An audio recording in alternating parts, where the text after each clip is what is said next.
아멘. 오늘 본문을 통해서 따라합시다. 구원을 바라나 우리에게서 멀도다. 참 애절한 외침이죠. 뭔가 소원을 갖고 하나님께 부르짖지만 응답이 묘연하고 또 이루어질 희망이 없어 보이는 그런 절박한 내용의 외침이 선지자 이사야를 통해 예루살렘에 또 이스라엘 백성들에게 선포되고 있습니다. 왜 그런 일이 있었을까요? 하나님은 목적을 갖고 이스라엘을 부르셨습니다. 이스라엘은 그 목적을 깨닫고 그 길을 걸어야만 했습니다. 그래서 하나님께서는 순종하고 말씀을 쫓아가는 그 발걸음을 잘되게 하셨고 복되게 하십니다. 아무리 연약한 백성이고 경험이 없다 하더라도 전쟁에서 이기게 하셨고 난관 앞에서도 그 난관을 능히 극복할 수 있는 비밀을 말씀을 통해 깨닫게 하셨습니다. 자신들의 손으로 짓지 아니한, 만들지 아니한, 경작하지 아니한 기업들을 자기들이 정탐한 그대로 그들에게 안겨주셨습니다. 그것이 하나님께서 이스라엘에게 목적을 갖고 행하는 이스라엘에게 그 길에 서 있는 이스라엘에게 주시는 은혜였던 겁니다. 다윗은 시편 23편에 고백합니다. 내 영혼을 소생시키시고 자기 이름을 위하여 의의 길로 인도하시는도다. 이것이 목자 되신 하나님 앞에 다윗이 고백한 거예요. 자기의 이름을 위하여 의의 길로 인도하시는도다. 다윗 자신이 의의 길에 서 있음을 고백하는 것이고 그것은 하나님의 이름 때문에 하나님께서 그렇게 역사하고 계시다는 것을 고백하는 겁니다. 그만큼 자기의 걷는 길을 확신했고 그 길을 잃어보지를 않았습니다. 그 길에서 벗어나지 않으려고 항상 긴장하면서 하나님의 말씀에 귀를 기울였던 것이 다윗의 모습이었습니다. 길을 지키면 그에 따른 결과가 있습니다. 여러분, 경부선 고속도로를 타면 어디로 갑니까? 네? 경부선 고속도로를 타면 어디를 가요? 부산을 갑니다. 네? 경부선 고속도로를 타고 나서 부산 가는 고속도로에 올라가가지고 자기 혼자 이거 목포 가는 거 맞죠? 하면 있으면 목포 가요? 안 가요? 죽었다 깨어나도 그 목포로 안 가는 길이 다라는 거예요. 길이. 자기의 길, 의의 길이라는 것은 하나님께서 정해놓으신 길이고 하나님의 뜻에 맞는 그 길이라는 얘기입니다. 그 길을 지키면 그 길을 지키는 자에게 주시는 하나님의 은혜가 반드시 있다는 겁니다. 예루살렘이 멸망한 이유를 보십시오. 구원을 받을 만한 그리고 하나님의 은혜를 받을 만한 위치에서 너무 벗어났습니다.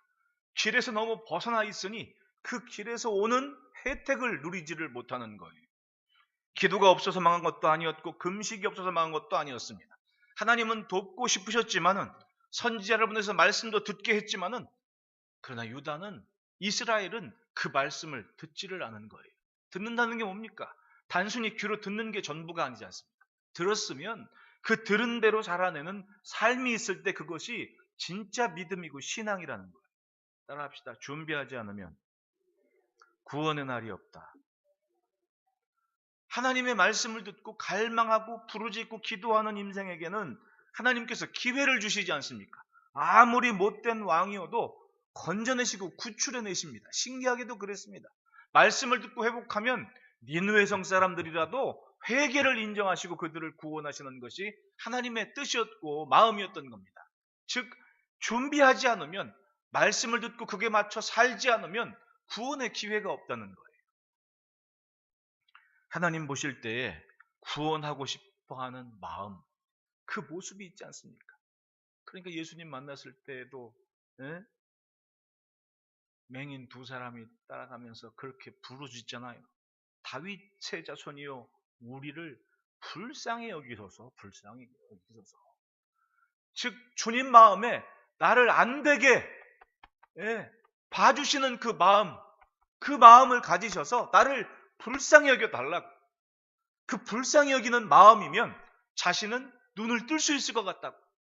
그것이 은혜를 갈망하는 자의 소원이었던 것. 하나님이 보실 때 불쌍히 여기시는 그 마음, 그건 결국은 그 사람의 중심의 삶이고 믿음의 모습이라는 거예요. 나는 왜 이럴까? 백날 얘기하면 뭐 하겠습니까? 여러분 신세 한탄이 기도가 아니에요.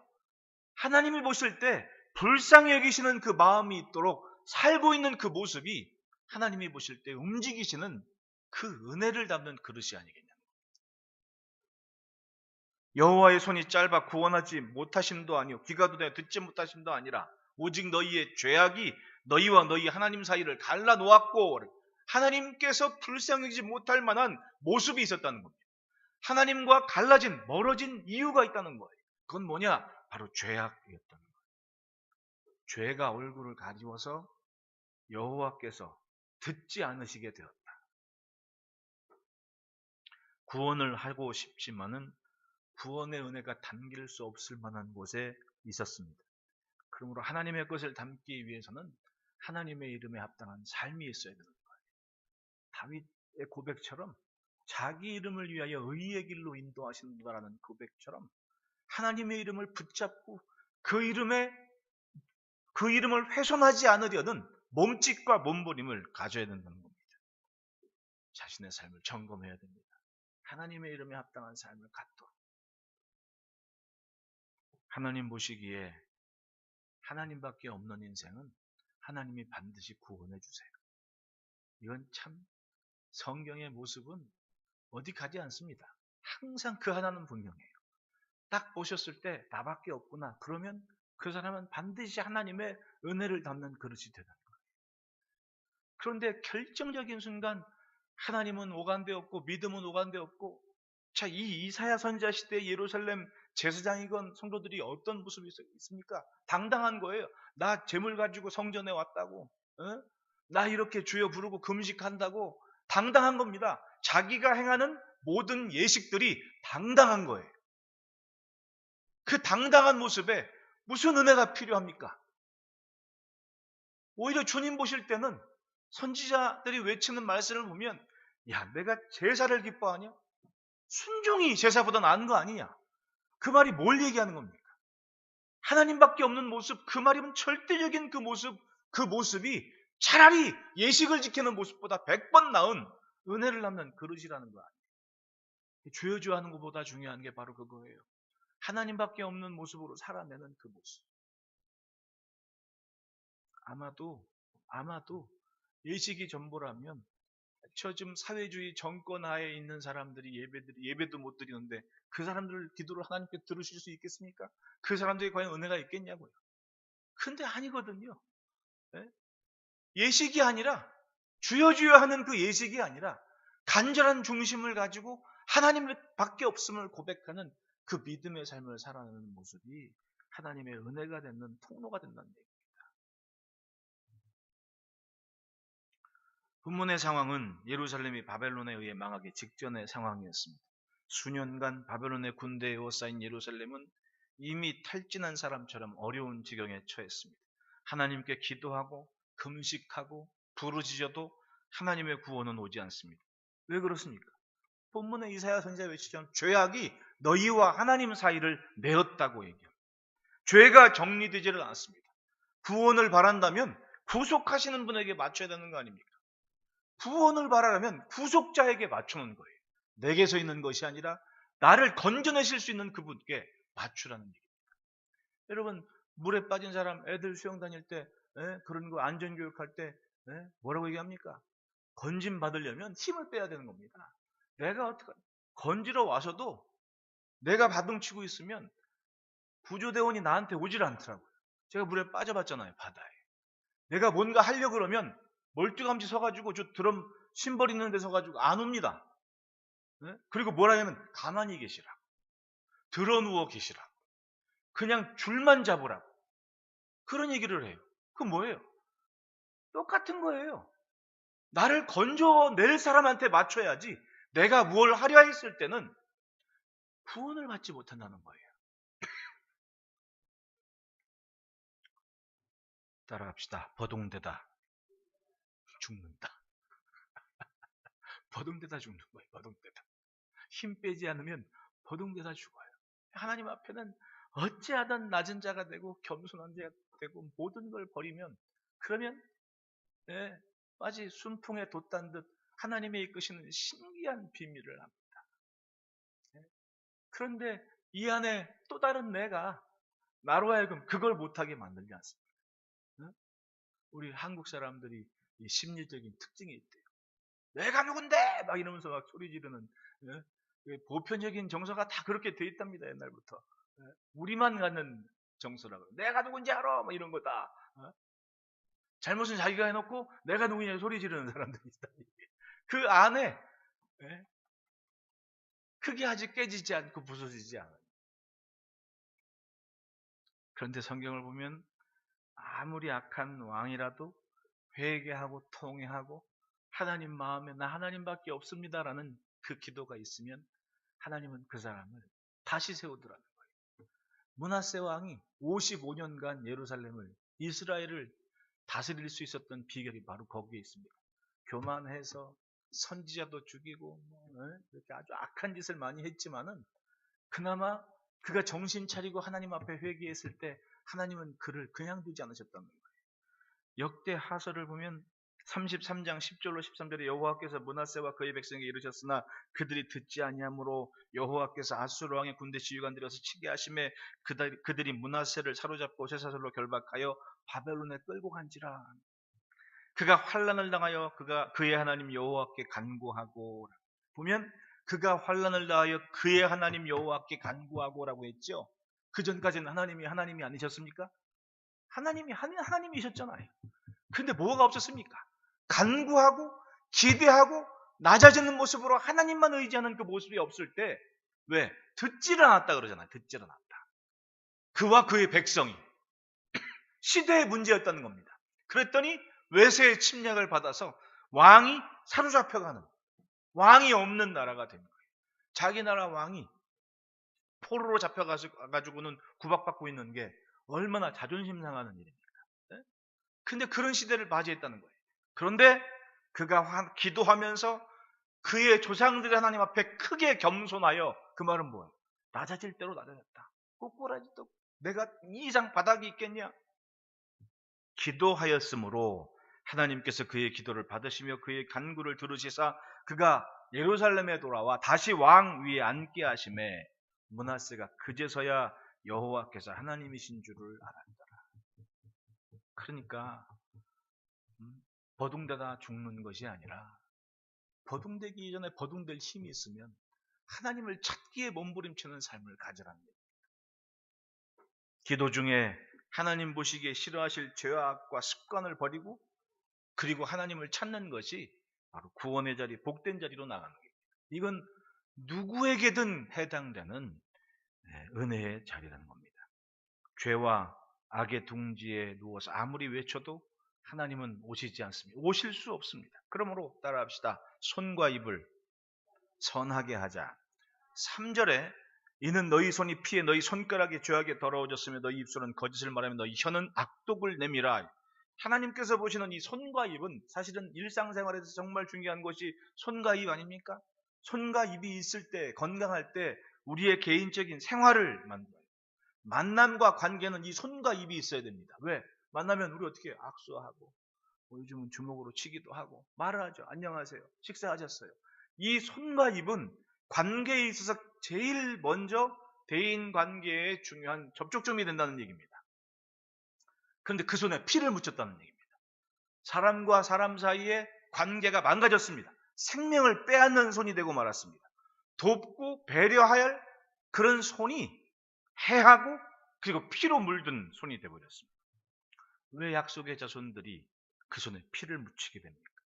결국은 기업의 문제였던 거예요. 욕심, 남들보다 더 가지려는 마음. 어느 순간부터 하나님께서 기가 막히게 정하신 모세 때부터 지켜왔던 것이 가나안에 오래 살다 보니까 바뀌었습니다. 아니 아람 사람들은 이러더라. 에돔 사람들은 이러더라. 아니 자기는 하나님의 백성인데 왜 딴 나라 백성들의 삶을 얘기하는 거예요? 내 정체성은 여기인데 왜 다른 걸 가지고 와서 이야기를 하나 얘기예요. 그 생각이 결국은 이도저도 아닌 삶이 되게 만들어요. 집도 그렇지 않습니까? 가정도.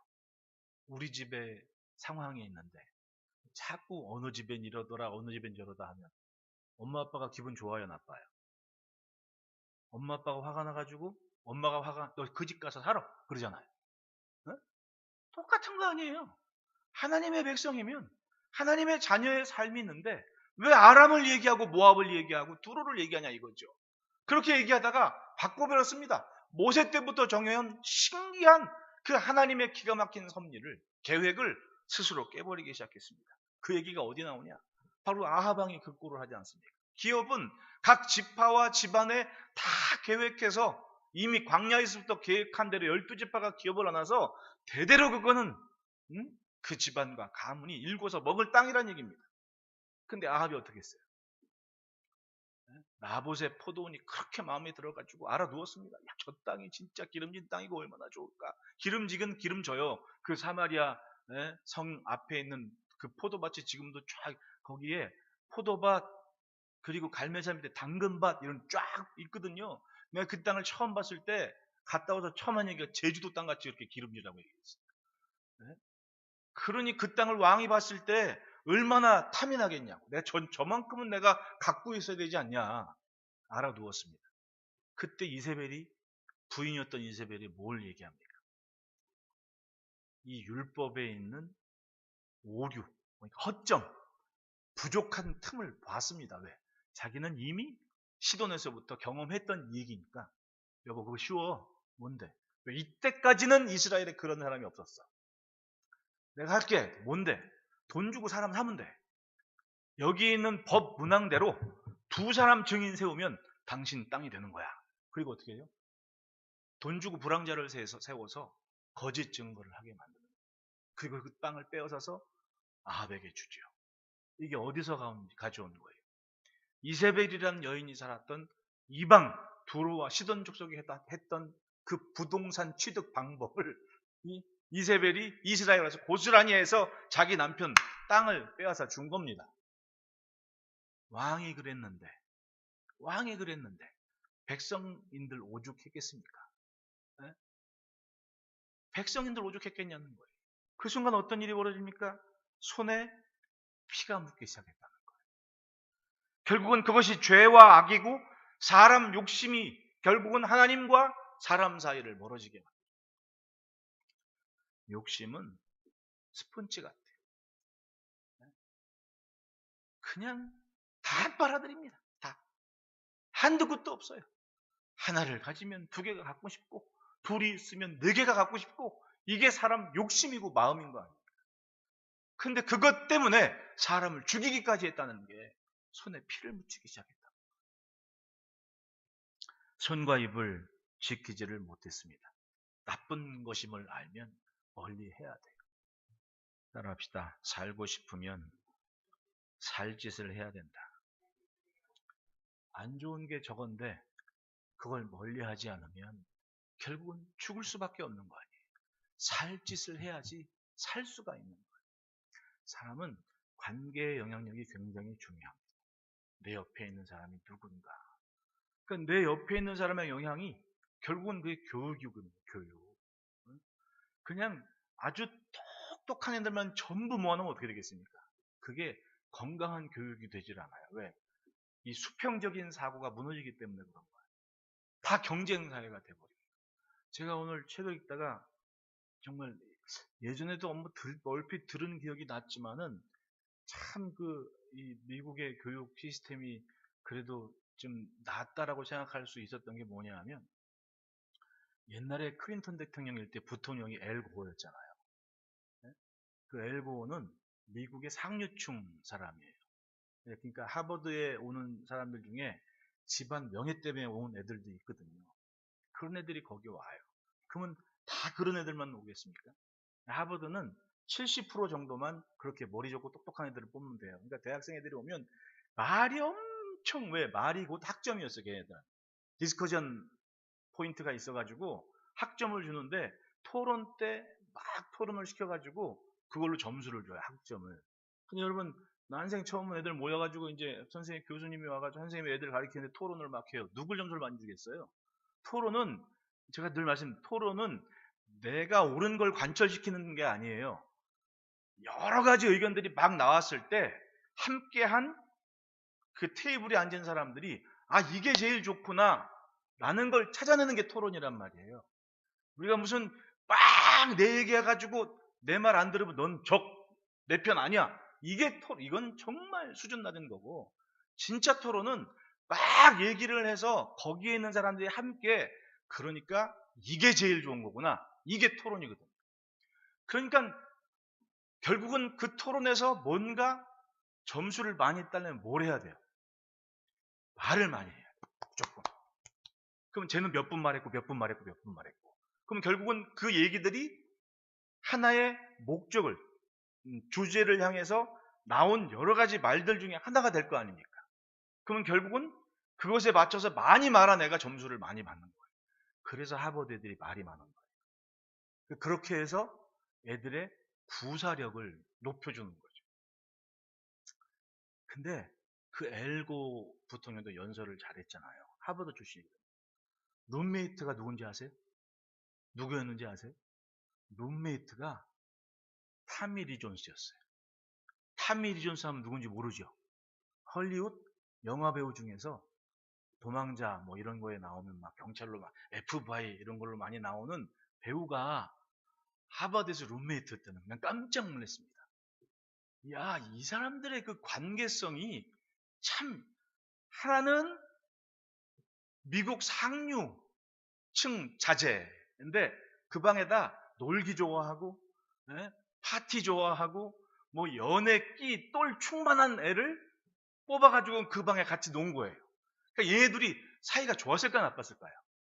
뭐 좋았을 수도 있고 안 좋아할 수도 있지만은 분명히 4년 5년 같이 있는 기간 동안에 타미 리 존스의 이 인생관이나 가치관이나 생활 모습과 엘고 부통령의 이 가치관과 생활 모습이 어느 정도의 서로 간에 유익이 되는 모습을 반드시 가졌을 거란 얘기죠. 이게 이제 교육학적인 그런 관점이에요. 그게 교육이거든요. 관계성이라는 게 바로 그런 거 아니에요. 그렇다고 룸메이트 맨날 싸웠겠어요? 아니죠. 어떤 때는 엘고, 그 모범생 같은 엘고도 타미리 존스를 쫓아가가지고 어디든 놀러 다니고 했을 거 아니냐는 얘기죠. 네, 그게 바로 관계성인데, 이런 영향력이 손과 입을 통해 이루어지는데, 이게 어떻게 됐다? 피를 보는 관계가 됐다. 피를 보는 관계가 됐다. 그 순간 하나님은 멀어진 삶이 됐다. 놀랍게도 하나님의 백성, 성전이 있는 예루살렘이 그렇게 됐다는 거예요. 보는 것을 분명히 해야 됩니다. 지금 내게 있는 것이 가장 귀한 것이다 라는 믿음의 고백을 가지면 삶을 지킬 수가 있는 거예요. 그런데 자꾸만 다른 걸 바라보고, 야, 아무개는 이렇대, 아무개는 이렇대, 그러다간 뭐예요? 내 정체성을 잃어버리게 됩니다. 그러므로 따라합시다. 세상의 옷을 부러워 말자. 5절에 독사의 알을 품으며 거미줄을 짜나니 그 알을 먹는 자는 죽을 것이요 그 알이 밟힌즉 터져서 독사가 나올 것이라. 그 짠 것으로는 옷을 이룰 수 없을 것이요 그 행위로는 자기를 가릴 수 없을 것이며 그 행위는 죄악의 행위라. 그것에는 포악한 행동이 있으며. 자, 독사의 알을 품고 거미줄을 짠다는 말을 보십시오. 네? 닭이 알을 품었는데 부화가 돼서 나오는 거 보니까 병아리가 아니라 뱀이 나왔습니다. 그럼 뱀이 어떻게 하겠습니까? 다 잡아먹죠. 다 잡아먹는 겁니다. 내 자식인 줄 알고 나왔는데 날 잡아먹어요. 독사가 됐다는 얘기예요. 거미줄을 보십시오. 애들이 거미를 왜 싫어해요? 거미줄이 내 몸에 딱 닿는 순간 어떻게 됩니까? 이게 딱 달라붙어가지고는 끈적끈적하고 어떻게 하지를 못해서 거미줄만 보면 막 아주 그냥 가기도 싫은 거 아니에요. 근데 지금 본문의 상황이 그렇다는 겁니다. 거미줄을 짜서 옷을 만들었는데 달라붙어서 거추장스러운 겁니다. 예. 7절, 8절에 그 발은 행악하기에 빠르고 무지한 피를 흘리게 신속하며 그 생각은 악한 생각이라. 황폐와 파멸이 그 길에 있으며 그들은 평강이를 알지 못하며 그들이 행하는 곳에는 정의가 없으며 구분기를 스스로 만드나니 무릇 이 길을 밟는 자는 평강을 알지 못하느니라. 자기들 나름대로는 자기들의 계획이 훨씬 더 멋진 계획이라고 아수르나 바벨론이나 다른 나라들의 신들처럼 자기들도 그런 신을 섬기면 잘 살게 될 것이라고 꿈꾸게 되지만 꿈은 꿈이었습니다. 잘못된 꿈을 꾸고서는 결국은 망하는 길로 갔다는 거예요. 세상과 같아지기 위해서 이스라엘의 옷을 벗고 아수르의 옷을 입고 바벨론의 옷을 입다 보니 자신들의 신분을 망각하게 됐다는 겁니다. 여러분, 세상을 쫓아가려 함보다 세상과 다른 것을 갖고 자부심과 자긍심을 지켜내야 됩니다. 나는 요즘 그런 생각을 해봅니다. 이제 앞으로도 당장에 제가 연초부터 막 긴장감을 가지고 이제 급변하는 시대가 이미 시작됐다고 제가 외치지 않았습니까? 느끼시는 분과 못 느끼시는 분도 계시겠지만은 지금 전쟁하는 거 보십시오. 예전하고 판도가 다르지 않습니까? 판도가 달라요. 그 러시아라는 그런 훌륭한 무기 가진 나라에서 일단 통신을 장악하고 개인적인 이 인터넷선을 망가뜨리기 위해서 통신에 막 폭격을 해대고 막 인터넷이 다 끊긴 줄 알았어요. 근데 끊겼어요, 안 끊겼어요? 난데없이 미국에 있는 머스크라는 사람이 자기 위성에서 인터넷을 할 수 있게끔 쏴주니까 사람들이 옛날보다 더 잘해. SNS나 이 촬영을. 이거 하나만도 지금 전쟁이 국가와 국가 간에 이 국가의 힘을 능가하지 못하는 상황이 있었는데 지금은 한 개인의 힘이 국가의 계획을 무력화시킬 만큼 됐어야 안 됐어요? 됐다니까요. 이게 지금 굉장한 거 아닙니까? 네? 이런 애들이 있다는 거예요. 네? 이런 애들이. 그러면 과연 그 교육이 되어서 장래일을 계획해서 나가는 것이 어떤 모습이냐? 무엇이 맞아야 되느냐? 무엇이 옳으냐? 무엇이 더 좋으냐? 이젠 답을 찾아야 돼요. 여러분 오늘 신문 보셨어요? 지방대학에 제가 몇 년 전부터 한 얘기가 그거예요. 벚꽃 피는 순서대로 대학문이 닫힌다고. 벚꽃 피는 순서대로, 벚꽃이 어디서 피어요? 저 남쪽에서 피어올라잖아요. 저 지방에 있는 대학부터 차근차근 폐교가 이제 늘어나는 거예요. 왜? 애들 낳아요, 안 낳아요, 지금? 일단 애들을 안 낳았어요. 네? 결혼해도 애 안 낳는 집도 있어요. 그럼 애들이 없는데 학교에 있으면 어떻게 돼요? 앞으로요, 어린이집, 유치원, 애들 대상으로 하는 그런 이 비즈니스가 큰 아주 이 혁신을 이루지 않으면 이제 문 닫아야 될 시대가 애들이 없는데 당장 학교가 문 닫는 상황이 돼버려요. 근데 여전히 21세기를 살아가는 부모들은 무조건 공부해라 이러고만 있단 말이야. 진지하게 너 좋아하는 게 뭐니? 라고 물을 생각은 안 해. 야, 아무개 어느 학원 갔으니까 어느 학원 가면 좋다더라. 야, 아무개 어떤 선생님 잘하니까 그리 가면 좋다더라. 등떠미가 가니까 애들이 그냥 엄마 아빠가 짜준 스케줄대로 쫓아가. 그러다 보니까 내가 뭘 좋아하는지 몰라. 좋아하는 게 있는데 그 좋아하는 걸 하는 게 아니라 뭘 좋아하는지 몰라. 미국에 있는 장모님 딸이 의대를 나왔어요. 그것도 보스턴 의대면 그래도 좀. 근데 의대 나와가지고 전문의까지 다 한 애가 지난번에 와가지고는 같이 우리 저 창동이와 제가 여기서 식사를 같이 했어요. 근데 뜬금없이 그 집사님이 그러는 겁니다. 엄마 집사님이 고민이 있다고. 뭔데 했더니 얘가 가수를 하고 싶대요. 가수를 하고 싶대요. 에? 그 내가 야 공부를 너 의사까지 돼가지고는 전문의 해가지고 조금 있으면 너 이제 병원에서 의대 교수를 하든지 뭐 할 애가 지금 나이 30 다 돼가지고 무슨 가수냐고. 지금 아이돌도 하기 힘든 세상인데. 근데 자기는 노래할 때 자기가 제일 행복했다는 거예요. 좀 더 늦기 전에 나는 그걸 꼭 해보고 싶다고 해요. 어떻게 해요? 그러니까 멘붕이 온 거야. 엄마랑 아빠는, 이 장로님하고 집사님은 얼마나 기도를 하고 그냥 뒷바라지 해가면서 그렇게 했는데 그 순간에 멘붕이 와가지고 이제 삶의 식욕이 없는, 먹으면 뭐하나? 그런 일이 우리한테 없으려는 법이 없는 거예요. 내 자식이 저 집 자식만큼 공부했으면 좋겠어. 다 그런 생각을 해.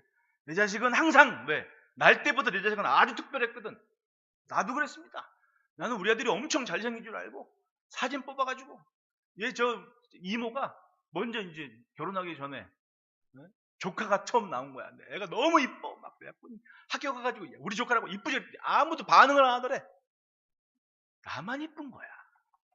나만 대단해 보이는 거야. 남들 볼 때는 그냥 그런 거지. 그렇게 애들을 키웠단 말입니다. 그러니까 어떻게 돼? 공부해라 막 등 떠밀고 하는 거야. 나는 일단 공부보다 더 좋은 게 있는 거야. 공부는 할 만큼은 하고 내가 할 만큼은 할게. 할 때 되면 할게. 그러나 이것도 좀 해야 돼. 라는 걸 생각할 여력이 있어야 되는데 그게 아니야. 나 못했던 거 네가 해야 돼. 이런 건전들을 다 갖고 있는 거예요. 나는 못했으니 아쉬운 게 있으니까 너는 좀 해야 되지 않겠니? 야, 아빠가 네 나이 때 공부를 요만큼만 더 했으면 엄청 달라졌을 것 같아. 라는 말을 내가 했을까 안 했을까요? 내 아들한테. 나도 하면서 키웠어요. 나도 하면서 컸습니다. 야, 내가 네 나이 때 공부에 대한 걸 요만큼만 조금 더 했으면 나는 지금 이런 얘기 하면서 했거든요. 근데 그게 옳은 교육은 아니었다는 거지. 왜? 나를 모르는 거야, 일단. 내가 누군지 몰라. 뒤늦게 커가지고는 자기 정체성과 자기 인식이 필요한 시점에 얘가 방황을 하기 시작해요. 그러니까 망가진 게 그때부터. 신앙도 마찬가지입니다. 내가 진짜 누군지라는 답을 내가 지키지 않으면, 인식하지 않으면 물에 물 탄 듯 술에 술 탄 듯 살다 가다가는 휩쓸려가는 거예요. 여러분, 세상에 휩쓸려가기보다 나 지금 하나님의 자녀에 있는 이 모습이 제일 먼저인 것을 지켜가는 삶이 되시기를 축원합니다. 그것이 분명하면 뭘 해도 돼. 근데 그것이 무너지면 10개를 쌓은들 뭐합니까? 밑에서 하나 빠지면 다 무너지는 거예요. 기초가 부실한 거예요. 하나님은 분명히 하나님의 백성들을 복의 근원으로 이 땅에 보내셨습니다. 그들은 아주 대단한 환경과 문화를 만들어가는 사람들이 아니었습니다. 그들이 선 땅에서 하나님을 향한 삶을 지켰던 사람들이에요. 그랬더니 그 사람들이 사는 땅을 하나님께서 복되게 하신 겁니다. 아브라함 보십시오. 네가 좌하면 나 우할게. 그 말은 뭐예요? 환경이나 조건이 문제가 아니라 나는 하나님과 함께하는 삶이 그것만 된다라는 그 견고한 신앙이 믿음의 조상의 믿음이었던 것을 기억하시기를 축원합니다. 그러므로 따라합시다. 밝은 것을 바라면 밝게 살자. 9절 10절에 그러므로 정의가 우리에게 멀고 공의가 우리에게 미치지 못한지 우리가 빛을 바라나 어둠뿐이요 밝은 것을 바라나 캄캄한 가운데 행함으로. 이게 뭐예요? 밝은 곳에 밝은 것을 기대한다면 나부터 밝아져야지. 안 그래요? 나부터 옳은 삶을 살아야 됩니다. 나부터 하나님이 기뻐하시는 모습으로 서야 합니다. 그리고 나부터 하나님께서 좋아하시지 않을 것 같은 것은 자꾸만 버려야 됩니다. 하나님이 더 사랑하시도록 품은 것이 독사의 알이라면 일찌감치 깨버리고 입은 옷이 거미줄이라면 일찌감치 벗어버리고 내가 벌거벗을지라도 거미줄 옷은 입지 않겠다라는 각오를 갖고 그래서 따라합시다. 미련을 버려야 구원이 가깝다. 연민과 미련을 빨리 버려야 돼. 그래야 담을 것이 있는 겁니다. 세상에 대한 미련과 연민, 롯의 처처럼 그 연민을 버리지, 미련을 버리지 못해 소금 기둥이 되어버리는 그런 애석한 역사를 봤지 않습니까? 그러므로 버릴 것은 과감히 버리고 주의 구원의 자리에서 하나님의 은혜를 펼쳐가는 복된 삶이 되시기를 축원합니다. 하나님이 원하시는 삶, 그 마음에 맞는 삶이 되도록 나 스스로를 기도하며 갖고 가는 것이 내 책임이고 그것이 분명한 그 다음은 하나님께서 열어주시는 그곳에 이르는 은혜의 삶이 되시기를 축복합니다. 기도하겠습니다. 하나님 아버지 감사합니다. 이 저녁에도 주의 사랑하심을 믿으며 주님을 예배하는 구별된 시간을 지킨 자녀들을 살피셔서 하나님의 각별하신 은혜와 복이 저들의 일상에 놀라운 기적의 도구로 담기게 하여 주옵소서. 사모한 만큼 아름답고 귀한 것을 저들에게 담아주실 줄 믿으며 예수님 이름으로 기도합니다.